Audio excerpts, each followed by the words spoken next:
Découvre une abeille de l'entrepreneuriat et de l'art visuel dans l'épisode 10 de Passionné. Merci d'être là pour l'épisode 10 de Passionné. Je suis Olivier Gédé, guide consultant en podcast, et le but de mon projet Passionné, tout d'abord, c'est d'être un élément de portfolio pour démontrer à mes clients potentiels ce que je suis capable de faire dans le monde du podcast. Malgré tout, c'est quand même mon domaine. Et deuxièmement, c'est un élément de réseautage, ça me permet de rencontrer des gens, de découvrir surtout des humains passionnés, parce que pour être très honnête, il n'y a pas vraiment de meilleure façon d'approfondir une relation puis de découvrir quelqu'un que en la recevant en entrevue à son podcast. Donc, c'est un petit peu pour ça que j'ai fait mon podcast Passionné.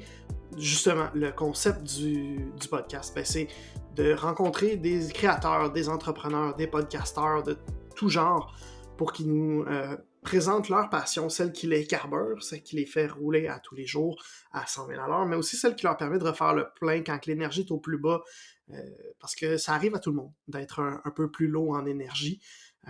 Donc, il y a de ces passions qui nous permettent de nous régénérer. C'est un peu de ça que je veux parler dans Passionné.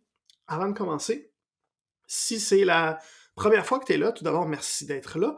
Mais là, je vais pas parler à toi, je vais parler à ceux qui sont là pour la deuxième, pour la cinquième, pour la 10e fois. Toi aussi, merci d'être là. Mais aussi, si ce n'est pas déjà fait, pourquoi pas ne pas t'abonner à mon podcast, que ce soit sur l'application que tu utilises. Là. Fait que si tu écoutes sur Apple Podcast, Spotify ou YouTube, abonne-toi. Ça va te permettre de recevoir une notification quand il va y avoir un nouvel épisode.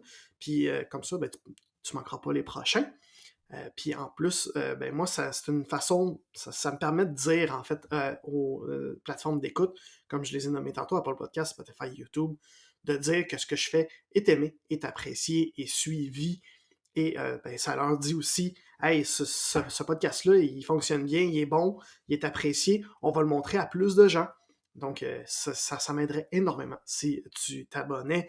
Si c'est déjà fait, pourquoi pas en profiter si tu écoutes sur YouTube de mettre le pouce en l'air sur la vidéo, donc juste en dessous ici. Et si tu écoutes sur Apple Podcast ou Spotify, peut-être mettre 5 petites étoiles comme note sur le podcast Passionné. C'est une autre façon aussi de dire à l'algorithme que mon podcast est apprécié. Je t'en remercie énormément si tu vas prendre le temps de le faire. Vraiment, c'est du fond du cœur. Merci si tu vas le faire. Également, à chaque épisode, je donne comme conseil aux gens s'ils ont plusieurs épisodes de podcast à écouter en même temps. Là. Moi, je pense j'en ai... Juste aujourd'hui, je pense que j'ai 10 nouveaux épisodes dans mon application qui sont apparus. Et c'est humainement impossible de tous les écouter. Alors, pour essayer d'en écouter un petit peu plus, moi, j'utilise la fonctionnalité pour accélérer la vitesse de lecture d'un podcast. Je vais le mettre à x1.5. Moi, je te recommande de commencer avec x1.25. Donc, en fait, à x1.5, un podcast de 1 heure va durer 40 minutes. Fait que c'est une belle façon de passer une liste de podcasts plus rapidement. Par contre, aujourd'hui, je suis pas sûr que ce soit une bonne idée de le faire à x1.5. Mon invité, qui est Jonathan Dussault, est un gars qui parle très très vite. Donc, le x1.5, ça va peut-être être un petit peu trop vite. Même moi qui est ultra habitué, qui est pas capable d'écouter un podcast à une vitesse plus lente que x1.5, en l'écoutant à x1.5 tantôt, je trouvais que ça allait vite un petit peu. Donc, t'es peut-être mieux d'essayer à x1.25 aujourd'hui ou d'essayer ça sur un autre podcast aujourd'hui après avoir écouté celui-là. Je l'ai dit, mon invité du jour aujourd'hui, c'est Jonathan Dussault. Jonathan travaille pour La Ruche Chaudière-Appalaches. La Ruche qui est un organisme qui aide les entreprises à faire du socio-financement d'une façon totalement différente de Kickstarter, par exemple, qui est une plateforme très connue aux États-Unis. La métaphore que Jonathan a utilisée dans l'entrevue, tu vas l'entendre, mais c'est que Kickstarter va préférer faire des coups de circuit, fait qu'il va avoir un taux de réussite beaucoup plus bas, mais ceux qui vont réussir vont vraiment bien réussir à socio-financer leur projet, tandis que La Ruche, eux, ils veulent juste des coups sûrs, ils veulent s'assurer si un projet essaie de se socio-financer, donc d'être financé par le public pour... avec La Ruche, en fait, si quelqu'un utilise La Ruche pour le faire, ils veulent s'assurer, il y a tout plein d'étapes de suivi pour s'assurer que ce soit une réussite, puis que l'objectif soit atteint. Donc, on va peut-être y aller avec plus des petits coups simples, mais au moins, on va avoir le financement, ça va fonctionner, puis tout le monde va être content. Donc, c'est pour ça aussi que une des raisons pour laquelle j'ai appelé Jonathan l'abeille un petit peu plus tôt au début du podcast, c'est que, premièrement, le petit jeu de mots avec la ruche, il ne fait pas de miel, comme il va le dire dans l'épisode, mais par contre, il butine partout. Jonathan, il est dans tous les événements de réseautage, en fait, là, presque tous. C'est une personne très, très, très présente dans le monde de l'entrepreneuriat dans la grande région de Québec, surtout sur la rive sud de Québec, parce qu'évidemment, il travaille pour la ruche Chaudière-Appalaches. Fait qu'il se concentre dans la région de Chaudière-Appalaches jusqu'à Montmagny, Lillet. Il va se promener partout sur la rive sud, puis il va même avoir le temps des fois d'aller sur la rive nord. Donc, si tu as déjà été dans un événement de réseautage, ben, c'est sûr que tu l'as déjà croisé. Puis si tu y as jamais parlé, ben, premièrement, au prochain événement de réseautage que tu vois, fais juste y aller. Fais juste dire « Salut Jonathan, je suis. Bonjour, je me présente, puis j'aimerais te rencontrer. » Parce qu'il est super ouvert, il est super gentil, il donne tout plein de son temps. Donc vraiment, c'est une super personne à avoir dans son réseau. Comme moi, je dis ça, là, ça fait même pas 2 mois que je l'ai, puis il m'a tellement donné de valeur, puis je suis pas client, là. Fait que vraiment, je suis vraiment content d'avoir Jonathan dans mon réseau et je suis vraiment content de le recevoir sur mon podcast passionné. Alors, allons-y de ce pas. Allons découvrir l'abeille Jonathan Dussault.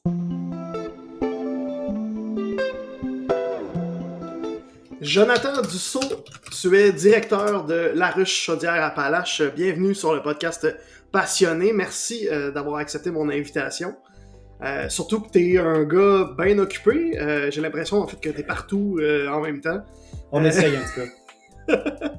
Partout et nulle part à la fois. C'est ça l'enjeu d'avoir un territoire aussi grand que Chaudière-Appalaches. C'est un territoire de malade, il est super beau, mais il est aussi super grand, puis il est grand dans toutes les directions. Fait que c'est quoi, c'est 10 MRC plus une ville, fait que ça fait 11. Ça fait 11 places où je pourrais être en même temps. C'est facile de trouver les occasions. Ben c'est ça, je me dis, parce qu'en fait, je sais plus où j'ai vu un commentaire sur une de tes publications LinkedIn justement qui te dit on dirait que t'es un clone parce que t'es partout. J'ai un frère jumeau diabolique qui est caché à quelque part. Mais pourquoi justement t'es partout? Qu'est-ce qui te motive à te promener autant? Ben, honnêtement, je trouve ça important d'être présent. Puis, tu sais, il y a quelqu'un qui m'a dit un bout, je trouvais ça tellement vrai dans le développement des affaires. Puis pour une entreprise comme La Ruche, tu sais, d'être là, puis c'est le fameux loin des yeux, loin du cœur. Tu sais, si t'es pas là puis qu'ils te voient pas, pourquoi le monde me référerait des projets? Pourquoi le monde m'appellerait quand ils ont décidé de quelque chose ou qu'ils ont un problème avec un projet? Tu sais, ils penseront pas à moi. Mais s'ils voient que je suis là, puis c'est ça qui est le fun, comme hier, j'étais à Montmagny. Puis Montmagny, mais mettons, on est à Lillet. Parce qu'on n'est pas à Montmagny, on est à Lillet, mais c'était en tout cas, c'est le SADC de Montmagny-Lillet qui organisait l'événement.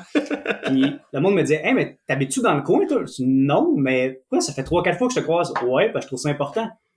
Je trouve ça important d'être là puis de faire partie de votre culture entrepreneuriale du coin puis de faire partie des meubles. Il faut faire partie des meubles, il faut que tu sois là. Tu sais, c'est pas une chaise que tu ranges pour l'hiver puis tu ressors quand tu peux. Tu sais, c'est les chats qui est là quand on en a besoin. Fait que, je trouve que la meilleure façon de le faire, mais c'est d'y aller. Puis sinon, t'as-tu le temps de, je sais pas moi, de manger, de... Ben, ce qui est le fun avec ma job, c'est que souvent, il y a de la nourriture. Fait que j'ai cet avantage-là. Tu sais, avec les déjeuners d'affaires, souvent, il y a de la nourriture. Avec d'autres choses, mettons, un 4 à 7, souvent, il y a des petites bouchées, un petit verre de vin. Fait que, moi, j'ai cette chance-là. Mais les petits sandwichs dans le char, ça se fait aller aussi des fois. Est-ce que, dans le fond, est-ce qu'on peut dire que ta passion qui te pousse, qui te fait carburer à tous les jours, est-ce que c'est le réseautage? Est-ce que c'est l'entrepreneuriat? Est-ce que c'est quelque chose entre les deux? Moi, je dirais que ce qui me carbure, c'est l'humain, en fait. Le monde qui ont des projets, le monde qui sont vivants, le monde qui sont passionnés de ce qu'ils font, le monde qui sont créatifs puis qui veulent faire des belles choses ou qui veulent aller plus loin. Moi, c'est plus ça qui me fait vibrer. Le réseautage, c'est comme plus un à côté qui me tente pas tout le temps parce que, tu sais, le soir ou le matin tôt, souvent, le matin tôt, ben moi, je suis bien dans mon lit, je me lèverai tard, tu sais. Fait que j'y vais parce que ça vient avec, mais ça me tente pas tout le temps tant que ça. Tu sais, même chose le soir. Des fois, je travaille 3 soirs dans la semaine à des 4 à 7 ou d'autres événements de genre. Des fois, je donne des conférences le soir. Mais ça me tente pas tout le temps. Tu sais, des fois, je serais bien chez nous à prendre ça relax, écouter la TV avec mon chien ou aller prendre une marche avec le chien ou aller faire du sport avec mes chums. Mais, tu sais, pour moi, pour me rendre où est-ce que je veux puis aider les gens comme je veux, ben, ça fait partie de ma job. Fait que ça me fait plaisir d'y aller pour ça, pour l'impact que ça a. Mais la chose en soi, c'est pas ça qui me fait vibrer. OK. Puis pourquoi avoir choisi le monde du commanditaire? Parce que là, t'es avec La Ruche, je l'ai dit tantôt, directeur de La Ruche Chaudière-Appalaches. Avant ça, t'étais à la d'Auberge Chaudière-Appalaches. T'es un gars qui vient du monde communautaire. Pourquoi avoir choisi cette voie-là?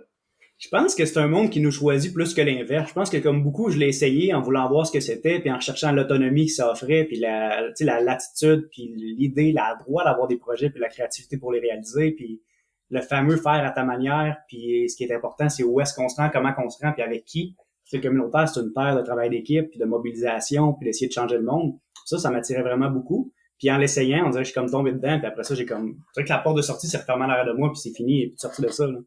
Fait que je reste dedans. J'ai quand même un mindset qui est différent de la plupart des gens parce que j'ai quand même j'ai une maîtrise en financement des OBNL, ce qui est pas commun. Fait que j'ai quand même un mindset qui est très business. Fait que je sais compter, je sais faire la gestion. Je suis un gestionnaire dans l'âme.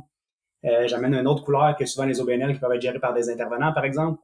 Mais on est là pour les mêmes valeurs, on est là pour la même façon, on est là pour les mêmes types de résultats. Mais des fois, je suis un peu plus à droite. Fait que pour un gauchiste, je suis un peu à droite. Fait que je suis plus au centre, tu sais.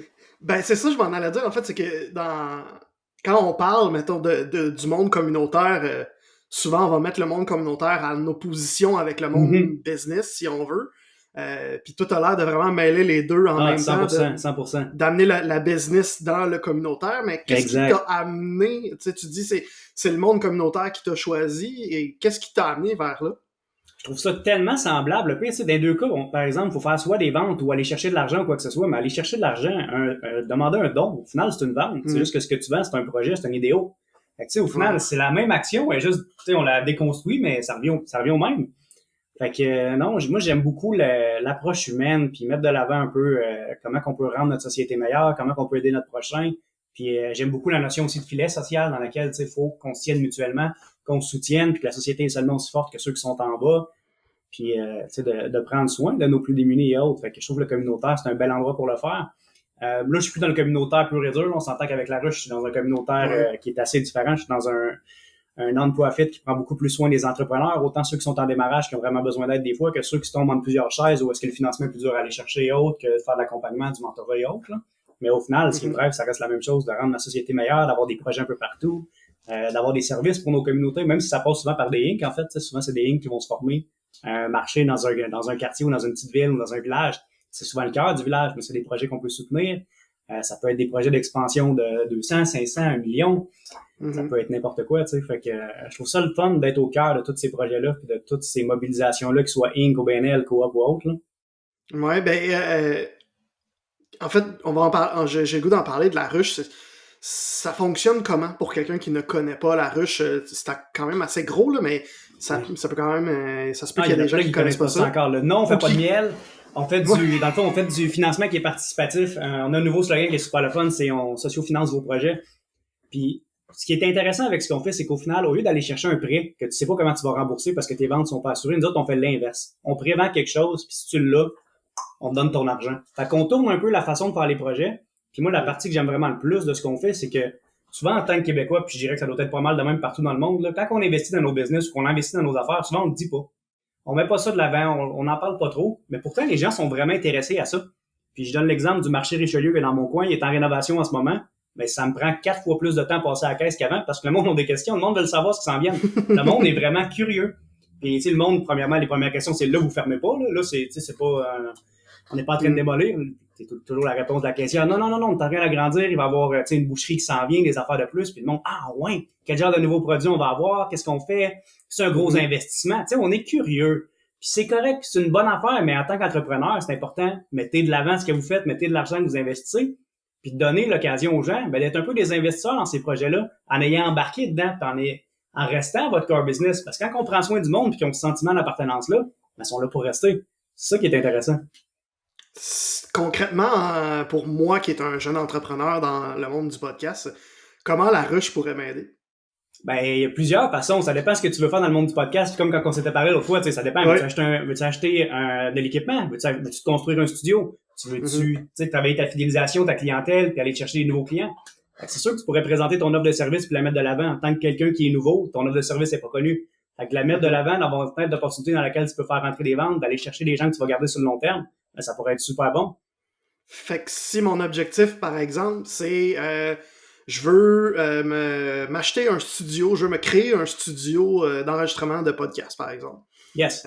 Ça va être quoi le processus pour effectuer la campagne de sociofinancement avec vous? Parce que c'est ça que j'aime quand on s'en est parlé la dernière fois, c'est que vous accompagnez tout au long Exactement. du travail. Là. C'est pas comme un Kickstarter Non. tu te crées un compte, puis voilà, c'est parti. Puis... C'est ça. Ça fait une grosse différence aussi dans nos taux de réussite. Le Kickstarter, ça tourne aux alentours de 23-30%, tandis que nous autres, c'est plus entre 80-90% nos taux de réussite d'une année à une autre. Là. Mais la différence, c'est que nous autres, on veut pas taper des coups de circuit avec vous autres, on veut taper des coups sûrs. On veut que ceux qui fassent campagne, parce que si l'objectif n'est pas atteint, tout le monde finit avec zéro, fait qu'il y a personne qui est facturé. Ben, nous autres, on trouve que c'est important. Tant qu'à mettre du temps là-dessus, autant le mettre comme il faut pour s'assurer que, justement, les résultats soient là. Fait qu'on s'assure que l'objectif fasse du sens, que les contreparties soient bonnes, soient claires. Puis il y a quelqu'un qui vous accompagne, mais c'est sa job à l'année longue d'accompagner des projets. Fait qu'en avoir un puis un autre. Fait que si elle comprend pas pourquoi vous proposez quelque chose, ben, les autres non plus comprendront pas tout. T'sais, vous autres, vous êtes dans vos bottines, vous êtes dedans, vous le vivez. Pour vous autres, tout est clair. Mais si c'est pas clair pour quelqu'un d'autre, mais c'est à ça qu'on sert, nous autres. S'assurer que le projet soit clair, soit bien défini, que les gens comprennent le plus-value pour la communauté, là, pourquoi on le fait. Fait qu'on vous aide à mettre ça en forme. On vous aide avec cette boîte-là. Puis, le gros plus-value de travailler avec nous autres, c'est aussi le maillage. Dans chaque région, il y a un directeur régional qui est une bébite comme moi, qui connaît plein de monde. Fait qu'on peut vous aider, surtout sur un démarrage. Tu connais-tu ton cours en entrepreneuriat à côté? Dans ton cas, ça serait Entrepreneuriat Lévis. Tu connais-tu, ta ville, ta MRC, la personne qui est responsable? Dans ton cas, je t'enverrai voir Régis à Lévis, tu sais. Fait qu'on on a ces réseaux-là, on a ces connaissances-là. On est réseauté, on est plugué, on connaît les programmes aussi, on va faire un peu partout. On va vous envoyer à la bonne place.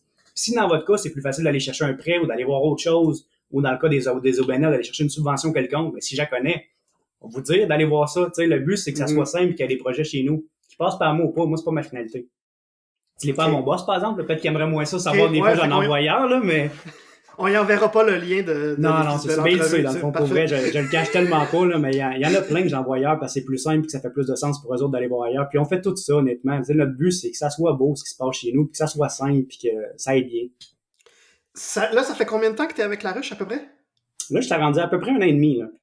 OK. Tu as dû en voir quelques-uns des projets depuis que tu es là. C'est lequel le projet qui t'a fait le plus triper, que tu as vu passer chez vous? Je suis biaisé à l'os, mais je peux te dire celui que j'ai fait avant d'arriver comme directeur.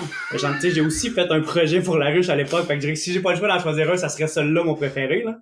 OK. Ben, raconte-moi là, c'est quoi ce projet-là? Puis pourquoi t'es allé à La Ruche? Qu'est-ce qui t'a appelé à aller faire soumettre ton projet avec eux? J'étais très réseauté, fait que le directeur de l'époque m'a appelé, puis il y avait un fonds qui venait de sortir à l'époque, qui était le fonds FM1, qui roule encore en ce moment. On va fêter ses 5 ans prochainement. C'est le fonds du secrétariat à la jeunesse, fait que pour les projets jeunesse, où est-ce qu'il doublait les fonds. Moi, je travaillais pour l'Adoberge à l'époque, fait qu'une maison d'hébergement jeunesse. Fait qu'on est allé chercher 50 000 qui a été doublé. Puis pourquoi c'est mon projet préféré? C'est parce que les jeunes avaient fait une grosse partie du vidéo, puis racontaient un peu qu'est-ce qu'on faisait et tout. Puis moi, les jeunes, ça a toujours été ma cause, ça va toujours le rester. Fait que d'avoir ramassé un 50 000 qui avait été doublé, qui avait donné finalement un 100 000, ben ça avait été un franc succès pour moi puis une belle réussite que j'adore. Ce concept-là, justement, des fois, on peut doubler notre projet ou avoir un 50% de plus, par exemple, ça aussi, c'est un concept qui est vraiment le fun de La Ruche. J'aimerais que tu m'en parles un peu plus, comment ça fonctionne, qu'est-ce qui permet à un projet justement, de passer de 50 000 à 100 000 simplement en atteignant son 50 000. Exact. On a des fonds d'appariement, en fait, avec certains ministères ou avec certaines entreprises. On en a eu un avec Desjardins il n'y a pas longtemps, par exemple. On en a un pour les coops. On en a beaucoup avec certains ministères, comme le secrétaire à la jeunesse ou on en a un avec Recyc Québec, par exemple. Fait qu'on a des créneaux dans lesquels il y a des directives. Souvent, c'est des plans ministériels. Puis, si on peut aider une organisation à aider à avancer vers les orientations, on a des bourses qu'on peut te donner. Au final, c'est une demande de subvention qu'on fait au gouvernement, mais qui passe par nous. Puis le gros critère de réussite, une fois que la campagne est approuvée comme respectant les critères, ben c'est la réussite de la campagne et dans certains cas, un nombre de contributeurs et autres. Fait qu'on devient un peu un passe-plat pour les enveloppes, d'une certaine façon, dans certains cas. Ah, j'aime l'image du passe-plat, c'est quand même... je trouve que c'est on comprend que c'est comme le serveur un peu qui fait le pont entre la cuisine puis entre le client un peu là-dessus. Là. Fait qu'on les aide vers l'obtention du fonds, puis on les aide ensuite à mettre la campagne en place pour aller chercher le fonds. Mais tu sais, si oui, vas-y. Je veux juste faire une petite parenthèse là-dessus parce que souvent les gens sont comme fait que de l'argent gratuit à aller chercher. Non, faut pas le voir comme ça. Puis il y en a beaucoup qui voient ça comme mais si j'ai pas la subvention, je veux pas faire campagne. Faut pas penser comme ça, sinon vous allez monter la campagne un peu tout croche, puis vous allez la faire à la va-vite parce que ce qui vous intéresse c'est juste la subvention. Mais faut pas oublier que la campagne en soi c'est intéressant, puis il y a quelque chose à aller chercher là, puis une fidélisation qui peut se faire là, une acquisition de clientèle. Dans le cas d'un OBNL, une acquisition de donateurs qui peut se faire, des listes c'est toujours utile. Fait qu'il faut le voir comme étant un plus-value, mais pas comme la finalité. C'est vraiment cool. Si on revient un peu plus à à l'humain Jonathan Dussault, là. Yes. Le gars, ben, en fait, je vais te le poser comme ça, là. Il sort d'où, Jonathan Dussault? Il sort, il sort. C'est une bonne question, honnêtement. Ça commence où, là? Tu sais, si on repart l'histoire du début, là, où est-ce que t'as grandi? Qu'est-ce qui t'a amené vers... J'étais un c'est gars quoi de ton Trois-Rivières à parcours? base qui a étudié un peu partout. Fait que j'ai étudié un peu à Sherbrooke, j'ai étudié un peu à Montréal, j'ai étudié à Québec un peu aussi. Finalement, j'ai bac maîtrise de l'UQTR, mais j'ai fait des cours dans une couple d'autres universités aussi. J'ai des diplômes un peu alternatifs aussi. J'ai un cours de gestion d'OBNL avec ULaval et Centraide. J'ai un petit cours rapide du Collège d'administrateurs pour la gouvernance. J'ai une couple de petites formations par-ci par-là aussi. Je suis quelqu'un qui adore apprendre. Je suis un gars foncièrement curieux. Je suis quelqu'un qui est très, très, très, très, très autodidacte. Moi, je suis aussi TDAH, fait que apprendre dans une classe, des fois, je trouve ça plus dur. Quand je peux avoir le livre, puis regarder, puis faire mes propres constats, je suis bon là-dedans. Euh, Moi, je suis pourri en maths, mais je sais très bien compter. Fait que si tu me demandes de balancer un budget, je te fais ça en claquant les doigts. Mais si tu me demandes de faire de l'algèbre, puis je comprends pas le endgame et où, pourquoi je fais ça, incapable de le faire comprendre dans ma tête, ça marchera pas. Fait que, tu sais, OK. j'étais un peu une bébite comme ça. Puis je suis un gars intense. Moi, peu importe ce que je fais, peu importe c'est quoi le projet, généralement, je vais finir par le faire. La question, c'est quand. Fait que je suis quelqu'un qui a généralement 1000 affaires sur le feu à côté, là. J'ai écrit un livre qui a pris plusieurs années justement à coucher. Je fais de l'art à côté aussi, puis j'ai des projets tout le temps un petit peu par-ci par-là. Mais je suis quelqu'un qui drive bien les affaires en même temps. Ben justement, on va parler de l'art tantôt parce que c'est le concept du podcast fait qu'on parle d'une passion qui drive et une passion qui Yes. permet de relaxer. Mais juste avant, de mentionner ton livre. Le livre Yes. s'appelle Convaincre. Je veux Un que peu tu de m'en temps, quoi, oui. parles. Pour ceux qui regardent sur YouTube, ben, ils viennent nous présenter la couverture. Peux-tu me parler de ce livre-là? D'où l'idée sort? Ça a été quoi le processus pour le faire imprimer, pour le vendre? C'est quoi toute cette histoire-là? Oui, ben c'est assez simpliste. Au final, c'est mon mémoire de maîtrise que j'avais fini, puis tout le long que je le faisais, mais tu sais, quand tu fais un mémoire de maîtrise, faut que tu l'écrives, mais pas pour toi. Tu l'écris pour, tu sais, au final, c'est pour quasiment des scientifiques, là, tu l'écris pour les profs qui vont le corriger, puis qui vont justement le valider, puis s'assurer de respecter les critères du programme et tout. Mais il y a beaucoup de choses que je voulais mettre que je pouvais pas mettre parce que, tu sais, on s'éloignait, on prenait des tangentes, puis moi, j'étais un gars de tangente. Il y a un chemin à côté, je veux aller voir ce qu'il y a dedans, puis tout. Mhm. Puis en l'écrivant, mais j'étais en train de rayer ça, puis je rayais ça, puis j'avais plein de notes que je me disais, ah, il y a de quoi à faire avec ça. Puis en le finissant, sur le coup, je me suis dit, à un moment donné, je vais le déterrer. Je sais pas quand, mais à un moment donné, je vais l'ouvrir, je vais faire de quoi avec ça. Parce que un mémoire en soi, des fois, il y a des pépites d'or là-dedans. Mais le commun des mortels, les gens normaux, ils iront pas lire ça. T'sais, même moi, en ce moment, c'est très, très rare. Je vais me dire, je vais aller lire un mémoire sur quelque chose. Je vais aller lire un Mhm. texte s'il est ressorti après ou que l'auteur l'a rendu le fun, là. Mais en soi, c'est pas une lecture qui est le fun. Fait que moi, je me suis dit, je vais le rendre le fun pour les gens que ça peut aider. Parce que moi, c'est le livre que j'aurais aimé ça recevoir quand je suis dans le communautaire, puis je me disais, bon, qu'est-ce que je fais? Fait que souvent, j'avais une coupe de pépites en termes de financement. Là, j'ai mis un portrait aussi de la situation communautaire, de comment ça marche, pourquoi il y a des affaires qui sont comme ça, une petite réflexion un peu là-dessus. Mais au final, c'est vraiment de rendre le fun, tout le travail et les années que j'avais mis sur mon mémoire, essayer de faire quelque chose avec ça pour que ça serve à quoi. Ben, j'ai ce besoin-là, moi, que ce que je fais serve à quoi. Fait qu'au final, si je lis Convaincre, c'est quoi que je vais apprendre? Il est à propos de quoi le livre, au final? Il est à propos, honnêtement, de la science de l'influence, puis c'est quand même assez pluridisciplinaire. On va parler de sociaux, on va parler de psycho, on va parler d'anthropologie, on va parler de neurosciences, on va parler de qu'est-ce qui se passe dans ta tête quand quelqu'un te demande quelque chose, puis pourquoi tu vas réfléchir d'une façon plutôt que d'une autre. C'est pas un livre qui va te dire quoi dire. Là. Il n'y a pas de formule magique pour demander de l'argent à quelqu'un. Ben, il y a une façon de réfléchir pour avoir une posture qui fait en sorte d'augmenter tes chances de réussir. Un exemple, ça serait de dire que moi, je mise beaucoup sur la relation avec les gens. Si t'aimes la personne qui va te demander de l'argent, t'as plus de chances de dire oui. Si t'aimes le vendeur qui va te proposer quelque chose, t'as plus de chances de dire oui. Fait que, ça peut être aussi simpliste que d'avoir des réflexes comme ça que de prendre soin de tes clients. Et dit de même, c'est excessivement simple, mais moi, je te le décortique, je te l'explique pourquoi ça marche comme ça. Puis au final, c'est une bonne brique de ça. Parce que quand on voit un livre qui s'appelle Convaincre, écrit par quelqu'un qui se promène beaucoup dans le monde business, on s'attend à un livre qui va nous apprendre à vendre Exact. à vendre de base, mais là, si je comprends bien, c'est vraiment plus du côté humain puis du côté relationnel, puis la Le vente va qu'est-ce qui venir fonctionne puis d'elle-même. pourquoi ça fonctionne. Il n'y a pas de phrase magique puis c'est pas un livre, je trouve, qui s'adresserait vraiment à, mettons, quelqu'un qui veut vendre un char ou un meuble ou de Mhm. l'électroménager. Au final, c'est une réflexion sur le long terme de comment on construit les relations, pourquoi telle chose ça peut marcher, pourquoi dans un certain cas tu voudrais que telle personne demande plutôt qu'une autre demande l'argent. C'est vraiment c'est méta un peu d'une certaine façon de voir Ouais. qu'est-ce qui est plus grand, ce qui englobe, puis une façon de réfléchir là.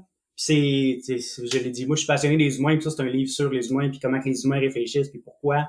Puis moi personnellement je trouve ça fascinant, puis j'ai encore plein d'affaires là-dessus. Des fois je le bonifie encore parce que je m'amuse à lire d'autres choses, puis que Je suis comme, ça pourrait être intéressant à rajouter. Mais, fait qu'il va y avoir une deuxième édition. En fait, je remodifie celui-là. Fait que ceux qui l'ont acheté en format Kindle, puis en ce moment, il est à 2,99 parce que j'en ai plein de commandités d'avance pour le format Kindle. Mais eux autres, ils peuvent le mettre à jour, à chaque fois qu'ils l'ouvrent que je l'ai changé. Fait que c'est super le fun comme ça. Fait que je pense pas sortir une deuxième édition. Peut-être des réimpressions parce que il faut que les gens le rachètent. Ouais. Ben, il y en a qui ont des versions un peu différentes parce que j'ai rajouté une couple de pages, un truc du genre, là. OK. Mais fait que je dis pas que je ferai pas d'autres projets de livres un jour, par exemple. OK. Fait que t'as dit Kindle, on peut l'acheter en format Kindle, puis sinon on peut l'acheter en format physique, comment? Exact. Format physique, moi je recommande beaucoup Amazon, c'est surtout avec eux autres que je travaille parce que ça prend 2 jours puis il est livré chez le monde, je trouve ça incroyable. Je suis aussi dans une librairie à Lévis, qui est la librairie, si je me trompe pas, H Fournier. Parce que je voulais que ce soit une place terrain pour que les gens puissent y aller, ceux qui voulaient vraiment y aller, là. Mais honnêtement, je trouve qu'Amazon, pour un auteur qui veut sortir son livre lui-même sans faire affaire avec une maison d'édition, c'est le plus simple pour les Québécois. J'ai fait beaucoup de recherches, puis ils sont durs à battre, honnêtement. Là. Puis si, mettons, on se croise dans un réseautage, peux-tu te dire, hey, t'as-tu une copie pour moi? J'en ai souvent dans ma valise de char. Là, j'en ai plein qui sont tagués pour un concours entrepreneurial parce que j'ai un deal avec Trajectoire Emploi, en fait, à Lévis, qui vont les donner aux étudiants de Face au Dragon. Je sais pas ton podcast va sortir quand, mais c'est pas annoncé encore, mais ça sort, à l'aise que ça sorte. Ça va sortir comme en novembre. Fait que si tu veux m'en parler un peu plus, je serais vraiment curieux de savoir c'est quoi ce projet-là. Mais c'est juste qu'on donne des livres aux participants du concours entrepreneurial. Face au Dragon, c'est un concours qui est basé un peu sur le thème de l'émission TV. Là. Moi, je trouve ça super le fun de m'impliquer dans des affaires comme ça. Fait que je vais aller coacher avec Simon, que tu connais très bien. On va donner un cours de pitch ensemble. Simon Harvey. Ça, l'année passée, ouais. Fait qu'on va faire une petite clinique très pratique pour les étudiants sur comment présenter nos choses, puis les aider à raffiner leur pitch. Ah, ok, c'est vraiment cool. Puis tu dis, ça c'est pas annoncé, mais c'est... Ben, Face au Dragon, c'est annoncé, mais c'est pas annoncé qu'on donne le livre aux participants. Ah, ok, on le dira pas. Je veux qu'on parle de... T'en as glissé un mot rapidement, mais t'es aussi un artiste, c'est un peu ta façon de relaxer entre 46 réseautage. C'est que t'es un artiste peintre. Yes. Tu t'as fait des cartes de jeu aussi. Ça vient d'où la peinture à la base? Pourquoi, c'est ma mère. Ma mère a toujours peint, puis j'ai toujours été bon. Au secondaire, j'étais quand même assez efficace, puis ça allait bien, mais je ressentais pas l'appel. Je pense que plus jeune, j'avais pas ce besoin-là de mettre ma Switch à off, puis qu'on dirait qu'adulte, j'ai comme réalisé, OK, quand je fais ça, je suis capable de zone out le reste, je suis capable d'arrêter de penser à mes 1000 tables que j'ai d'ouvertes, là. Moi, je vois un peu notre tête des humains comme un écran d'ordinateur où est-ce qu'on a 1 million de choses. Puis à un moment donné, ta RAM, elle vient qu'à l'autre cul, là. Il y a comme trop d'affaires d'ouvert en même temps qu'on sait plus où penser, puis que ça, sur quoi on se concentre, ça marche pas. Mais moi, mon reset, c'est de peindre. Fait que c'est rendu quand je m'assois, soit avec ma tablette, soit quand je fais des cartes de jeu, par exemple, ou avec une toile, ma Switch est off, ça me fait un reset. C'est comme si je repartais mon ordi. Okay, souvent, ça me permet de me remettre, là. Est-ce que justement, c'est parce que tu t'as dit tantôt que t'étais TDAH, est-ce que c'est justement quand tu sens que ça va, t'es trop dans le tapis que tu vas pouvoir aller faire ça? Des fois, je me force à en mettre à mon horaire, même quand j'ai pas le temps. Je me dis, OK, là, j'ai besoin. Fait que, tu sais, des fois, je vais m'assurer de trouver du temps dans l'horaire. OK, là, faut que j'en arche. Après ça, je suis capable de repartir, de me faire une liste, de mettre mes priorités. Ce besoin-là, c'est quoi? Ce besoin-là, c'est quoi concrètement? Est-ce que c'est juste de vivre le moment présent ou c'est vraiment de peindre, de faire sortir la peinture présent, et tout? Je dirais. C'est zone. Ouais. Souvent, je me mets de la musique ou un podcast, mais je réfléchis pas. Je fais juste être dans l'action puis dans le comment je veux le faire, comment je veux le voir. Puis, je suis dans une autre bulle. On dirait vraiment que c'est comme si je tombais dans un autre zone parallèle. C'est comme si je changeais d'ordi. Comment tu décrirais ton art? Mettons qu'on fait une belle entrevue de... Très urbain. Très urbain, un peu impressionniste.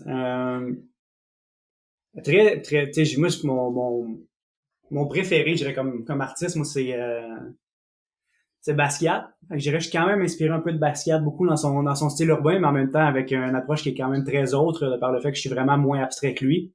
Mais j'essaie quand même d'avoir comme lui une espèce d'âme dans la toile, puis quelque chose de très, très, très urbain, puis un peu, pas déconstruit, mais...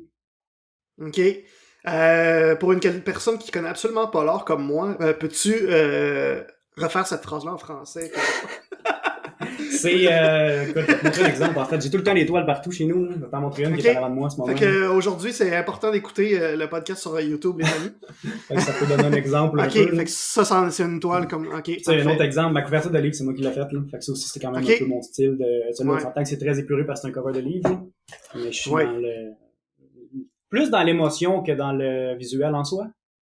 On dirait qu'un va avec l'autre, là, mais que je suis plus dans le côté ressenti. Puis, je donnerai pas la définition, mais trouver celle qui fait votre sens pour vous autres, là. Parfait.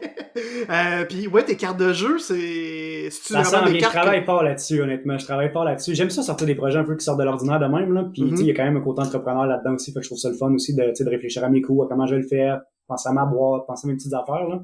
Ça me stimule. Fait que c'est vraiment ça, c'est vraiment des cartes de jeu tu vas vendre puis qu'on va pouvoir acheter Exact. Ça pour va être comme des cartes de jouer. collection de poker, mais le but, c'est que les gens jouent vraiment avec. J'ose. Ouais, c'était pas ma meilleure, celle-là. Mais au final, il va y avoir 28 dessins pour les 54 cartes. Fait que, OK. un dessin pour les rouges, un dessin pour les noirs, puis je suis en train de faire C'est mon vraiment... graphisme final, fait que mes petites dernières retouches puis mes tests d'impression, là. Fait que j'ai reçu mon premier test d'impression, là, je t'avais de faire le deuxième, justement. OK, t'as-tu une date de quand ça va être disponible, où ça va être disponible et Mon tout but, ça? c'est que ça soit prêt avant Noël, fait que OK. ça s'en vient vite. Puis J'étais ça va être supposé travailler disponible dessus où? cette semaine, mais j'avais trop d'affaires à faire, fait qu'officiellement, c'est tombé dans ma to-do list de ce week-end, possiblement de finir des choses, là. OK, bien ça va être disponible où est-ce que je pourrais acheter ces cartes-là, mettons? Sur mon site web, fait que www.dussault-galerie.ca. Fait que dussault-galerie.ca. Puis Ils du sont saut, déjà tu disponibles en l'écris... précommande. du saut, c'est écrit comme tu t'écris ton nom d'artiste. DUSSO. DUSSO. C'est pas OK, d'AULP, parfait. c'est DUSSO. Ouais. Puis, parfait. J'ai des petites questions rapides pour finir pour toi. Vas-y, fort. En fait, j'appelle ça des questions rapides, mais à date, il n'y a personne qui a été rapide. Fait que si tu veux prendre ton Tu temps, veux-tu que prends ton j'essaye d'être rapide ou... Ben, laisse-toi Ok, vibrer, puis laisse aller. ouais, on va voir. C'est qui ton créateur qui t'inspire le plus? Puis quand je dis créateur, c'est... At large? Ouais, at large. Basket. C'est le peintre que t'as nommé tantôt. Ah ouais, Hein? pour moi, c'est mon artiste préféré, de loin, mon créateur préféré. OK. J'ai besoin... C'est des réponses, des questions rapides, mais j'ai besoin d'en savoir plus. Ben là, c'est pas une question rapide, d'abord. Ouais, non, c'est ça, j'ai juste menti. Mais c'est quoi qui L'âme, te fait c'est juste triper l'âme, honnêtement. Je trouve que le côté humain puis ce qu'il propose, moi, ça... Sans que ça fasse de sens, ça résonne. C'est ce côté senti-là, moi, qui vient me chercher. Puis on dirait que dans mes projets, moi, si ça me fait pas vibrer ou qu'il n'y a pas cette affaire-là, souvent pour moi, c'est un no-go. Puis j'essaie toujours de me rapprocher des projets puis des personnes qui me font vibrer aussi, puis ceux qui y croient, puis ceux qui veulent que ça marche. Puis même chose avec les entrepreneurs, tu sais, parce qu'avec ma job, moi, je suis pas supposé tant que ça faire de l'encadrement, puis faire du mentorat, puis faire du coaching tant que ça. Pas dans ma définition de tâche.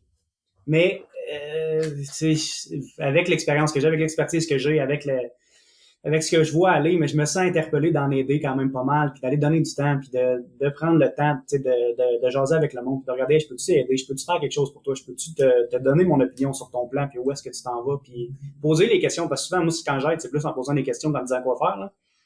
On fait réaliser des choses des fois plus en faisant réfléchir qu'en disant va-t'en par là. En tout cas, moi, personnellement, si quelqu'un me dit va-t'en par là, j'irai pas, mais s'il me pose une question qui fait que je réalise que je vais aller par là, là, je vais y aller, tu sais.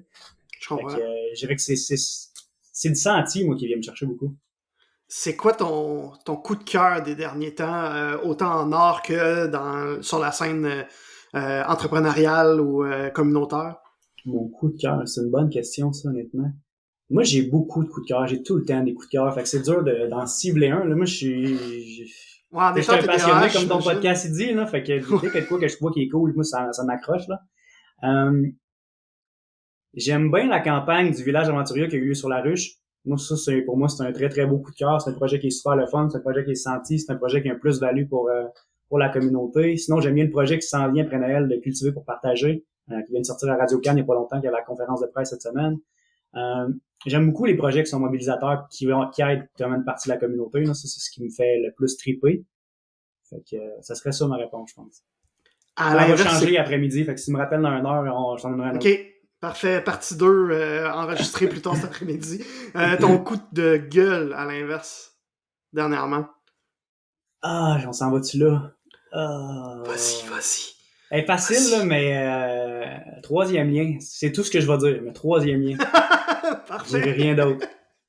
Parfait. Là, on enregistre le 13 octobre, si ça peut donner un indice aux gens un indice de temps qui va permettre de réfléchir à pourquoi Google. On parle de ça. Exactement.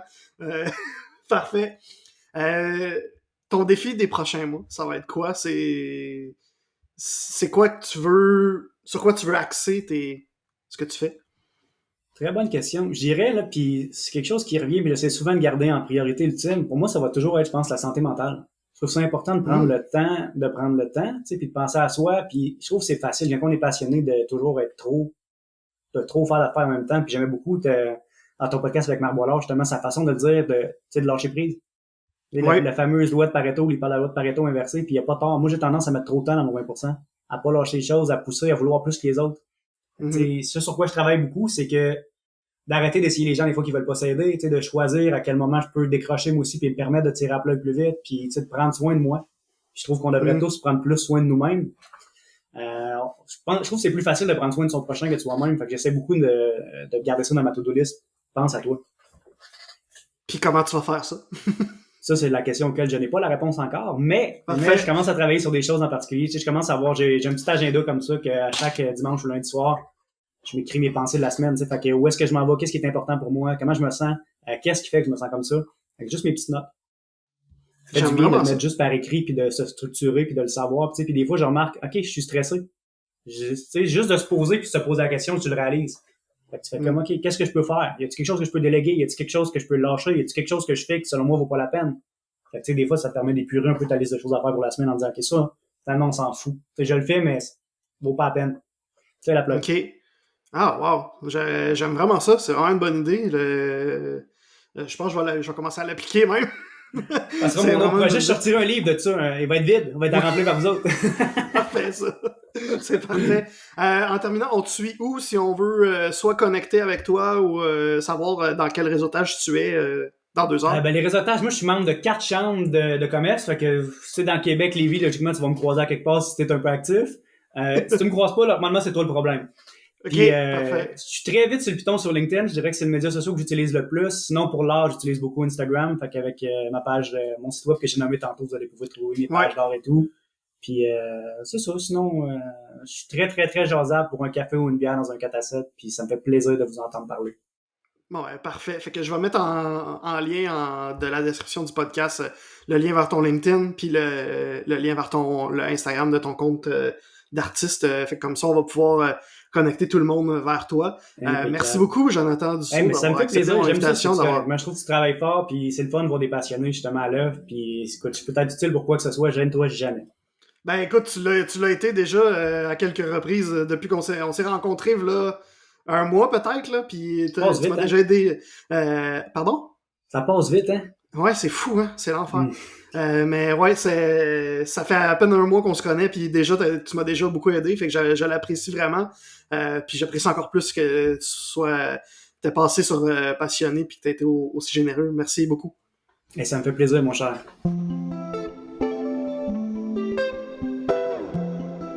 Un énorme merci à Jonathan Dussault d'avoir pris le temps de venir au podcast Passionné. Si je me souviens bien, la semaine qu'on a enregistré, il y avait eu comme 5 événements de réseautage en quelques jours à peine.